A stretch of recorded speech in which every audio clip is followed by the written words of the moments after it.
partir de agora, você assiste Restaurando Vidas, um programa da Igreja Presbiteriana de Araras.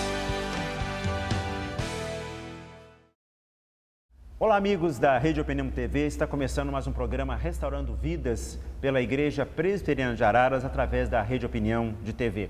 Nos últimos programas nós estivemos falando sobre a Igreja Presbiteriana de Araras, sobre a Igreja Presbiteriana do Brasil e assim como também apresentamos a vocês o nosso novo pastor, Reverendo Wilson da Silva, que é com quem eu já quero estar cumprimentando neste programa.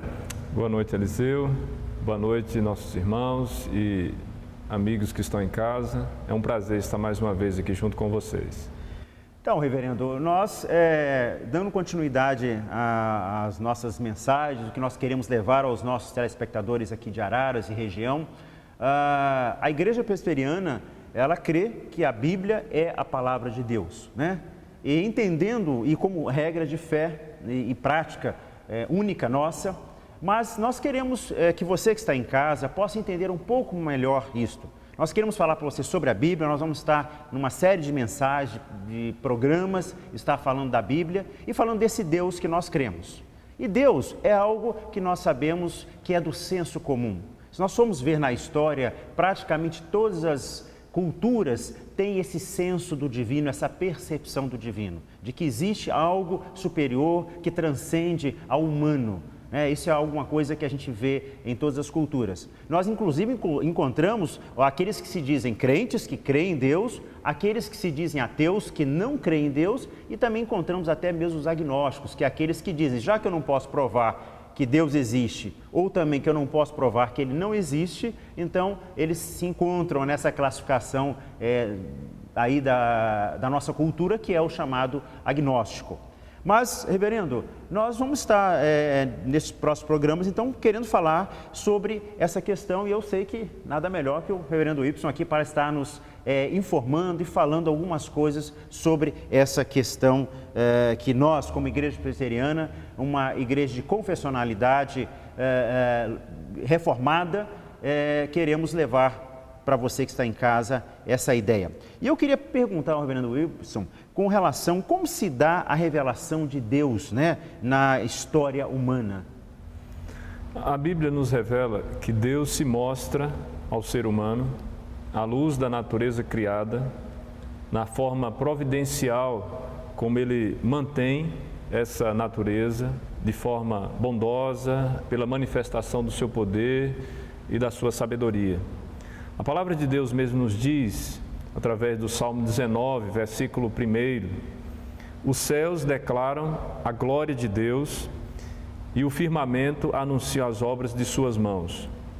O apóstolo Paulo, na carta aos Romanos, capítulo 1 também, versículo 20, nos diz, pois desde a criação do mundo, os atributos invisíveis de Deus, seu eterno poder e a sua natureza divina, têm sido vistos claramente, sendo compreendidos por meio das coisas criadas, de forma que tais homens são indesculpáveis.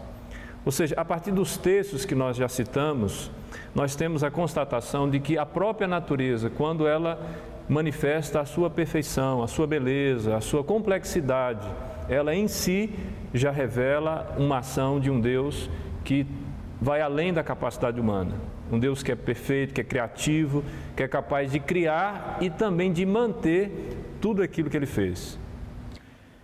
Isso nós estamos nos baseando, inclusive, na sua palavra, que é a palavra de Deus, que é a Bíblia, né? Que nós cremos que realmente é a forma como esse Deus se revelou a nós. Mas, reverendo Wilson, o que é a Bíblia, então? O que nós podemos entender sobre o que é a Bíblia?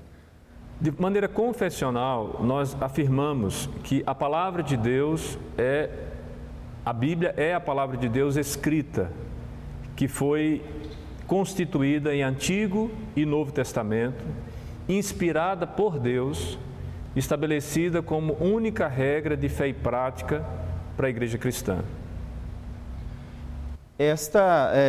Esse conhecimento da Bíblia, eu sei que você que está em casa, tem talvez a sua Bíblia, né?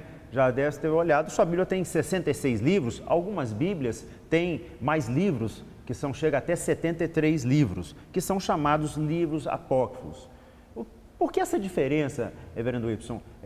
Algumas Bíblias, 66 livros, algumas outras 73, que contêm esses chamados livros apócrifos. Permita-me antes fazer algum esclarecimento. Quando a gente coloca que a palavra de Deus, a palavra escrita, ela foi inspirada por Deus, nós precisamos entender bem esse conceito. É que a ação de Deus em se revelar de uma forma verbal, de uma forma inteligível, né, compreensível para o homem, ela se dá mediante a ação do Espírito Santo. É o próprio Espírito que move e guia os escritores sagrados para registrarem a vontade de Deus, revelar a pessoa de Deus de forma fiel e sem erros.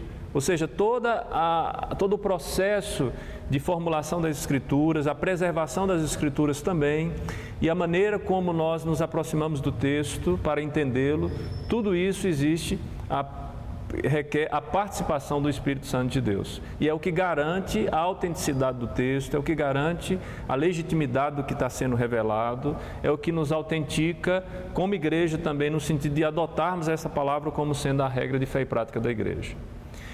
Quando trabalhamos a ideia dos apócrifos, ou seja, trabalhamos estes livros que excedem esses 66 livros, os 39 do Antigo Testamento, os 27 do Novo Testamento, nós estamos trabalhando com textos que não foram reconhecidos como inspirados por Deus, que não passaram por esse processo.